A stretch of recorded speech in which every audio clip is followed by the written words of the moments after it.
मैं एक छोटा मोटा चोर हूँ। मोटरसाइकिल पर मास्क लगाकर जाना, औरतों के जेवर उड़ाना और घरों में चोरी करना मेरा पैसा है। एक बार मैं ट्रेन से पटना जा रहा था। रास्ते में मैं एक हादसे का शिकार हो गया। पूरी ट्रेन को नुकसान पहुंचा था। मैं किसी तरह जान बचाकर उतरा। मुझे कम ही चोट लगी थी। मुझे पता नहीं था कि मैं अब कहाँ हूँ कि तभी एक बूढ़ी अम्मा ने मेरा हाथ थामकर कहा, बेटा, अम्मा से रूठकर तू कहाँ भाग गया था। मैंने चौंक कर पीछे की ओर देखा। तकरीबन 60-65 साल की वह अम्मा मुझे अपना बेटा समझ रही थी। फिर तो आसपास के सारे लोगों ने मुझे बुढ़िया का बेटा साबित कर दिया। मुझे जबरदस्ती बुढ़िया के घर जाना पड़ा। शायद उस बुढ़िया के बेटे की शक्ल और उम्र पूरी तरह मुझसे मिलती जुलती थी। चलो थोड़ा मजा ले लेते हैं, मैंने मन ही मन सोचा। रात को खाना खाने के बाद जैसे ही मैं सोने के लिए कमरे में पहुंचा तो चौंक गया। बुढ़िया की बहू गर्मागर्म दूध लेकर मेरे पास आए। वह गोरे बदन की खूबसूरत औरत थी। मैं उसे देखता रह गया। अब मैं कभी आपसे नहीं लड़ूंगी, आपकी हर बात मानूंगी, वह औरत मुझसे लिपटते हुए बोली। मुझे तो जैसे कर्क लग गया। मैंने हैरानी से पूछा, क्यों, क्या हुआ था?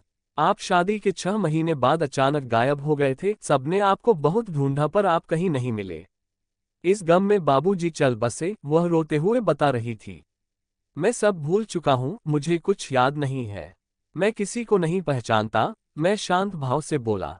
फिर वह औरत मुझसे लिपट गई। मेरी तो मानो मन की मुराद पूरी हो गई हो। मैं भी उसको चूमने लगा और धीरे धीरे हम दोनों एक हो गए। उस औरत ने रात को मुझे भरपूर देह सुख दिया। सुबह के तकरीबन 9 बजे मेरी नींद खुली। मैंने ब्रश करके चाय पी। दिन में पता चला कि मैं दुकान चलाता था। मैं दिन भर में अपनी इस जिंदगी के बारे में काफी कुछ जान गया। मेरी 2 बहनें थीं और मैं इकलौता भाई हूँ। तकरीबन 5 साल पहले शादी हुई थी। बूढ़ी माँ, उसका बेटा लापता हो गया था। शायद सड़क हादसे में या किसी दूसरे हादसे में वह अपनी औलाद खो चुकी थी। बेटा वह भी इकलौता, इसलिए ये दर्द दिखाया नहीं जा सकता।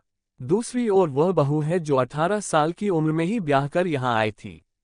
कुछ ही दिनों में पति गुजर गया, इसलिए बड़ी मुश्किल से मिले इस पति को वह संभाल कर रखना चाह रही थी।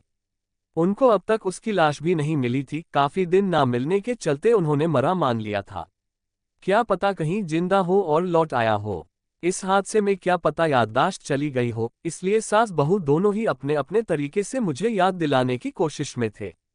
2 दिन बाद ही दोनों बहनें, बहनोई और साले आ गए। अम्मा, ये तो अपना ही भाई है। बड़ी बहन मुझे ध्यान से देखते हुए मेरे हाथ पैरों को छूकर बोली, क्या मैं अपने जीजा को नहीं पहचानता? पक्का वही है, मुझे तो शक की कोई गुंजाइश ही नहीं दिखती है। रमेश, मैं तेरा बड़ा साला हूं, तेरी पत्नी का भाई। साले ने मेरे कंधे पर हाथ रखते हुए बोल उठा। जी कहकर मैं चुप हो गया। बस मैं सबको बड़े ही ध्यान से देख रहा था, मानो उन्हें पहचानने की कोशिश कर रहा हूं। अरे अम्मा, ये हादसे से मैं अपनी याददाश्त बिल्कुल ही खो बैठा है। बाद में इसे सब याद आ जाएगा। इतना कहकर मेरी बड़ी बहन मेरा हाथ सहलाने लगी। मैं सोचने लगा कि मैं भोपाल में अकेला रहता था, वहीं रहकर छोटा मोटा काम करता था, जबकि यहाँ मुझे पत्नी भरा पूरा परिवार मिल रहा था। मैं रमेश का हूबहू था। पास पड़ोस वालों के साथ साथ सारे नाते रिश्तेदार मुझे रमेश बता रहे थे और याददाश्त खोया हुआ भी। पत्नी एकदम साये की तरह मेरे साथ रहती ताकि मैं दोबारा ना भाग जाऊं। एक दिन दोपहर का खाना खाने के तकरीबन 2 घंटे बाद मैं अपना काम समझने की कोशिश कर रहा था। यहाँ मेरी पान की दुकान थी। मैं कैसे बताता कि मैं एक चोर हूँ। इस परिवार में सभी सीधे साधे हैं। एक दिन मेरा साला अपनी पत्नी के साथ आया था। उसने पूरे 4 तोले का सोने का हार पहना हुआ था। गोरा रंग, दोहरा बदन, भारी भरकम शरीर पर वह हार जच रहा था। जब मैं गौर से उस हार को देखने लगा तो झट से साला बोला, क्यों जीजा, पसंद है तो रख लो इस हार को। ऐसी बात नहीं है, मैं सबका कर बोला था। फिर भी तुम मेरी बहन की सुहाग हो, अगर कुछ चाहिए तो बोलो। मेरी बहन की वीरान जिंदगी में बाहर आ चुकी है, साला भावुक होते हुए बोला। ऐसा कुछ नहीं है, मैं मना करते हुए बोला। शाम को मेरा साला जब जाने लगा तो कुछ रुपए मेरे पत्नी को देने लगा और बोला, दुकान काफी दिनों से बंद पड़ी हुई है, मैं कल ही जाकर दुकान को सही कर दूंगा। ना भैया, मेरे पास पैसे हैं, इनके पास भी जेब में 500 हैं। वह भाई को पैसे देने से मना करते हुए बोली, मगर मैं तो पान की दुकान चलाना भूल गया हूँ। पान लगाना तक नहीं आता मुझे, कैसे बेचूंगा? मेरे दिमाग में तेजी से कुछ चलने लगा। क्या सोच रहे हो जी? साला मानो मेरे चेहरे को गौर से पढ़ते हुए बोला। पान की दुकान मैंने कभी नहीं चलाई है, मैं तो टेलीविजन ट्रांजिस्टर फ्रिज सुधारना जरूर जानता हूं। मैं साले को समझाते हुए बोला। फिर तो हमारे पड़ोस में दुकान ले लेते हैं, 2-4 किलोमीटर में एक भी दुकान नहीं है, खूब चलेगी, साला हंसते हुए बोला।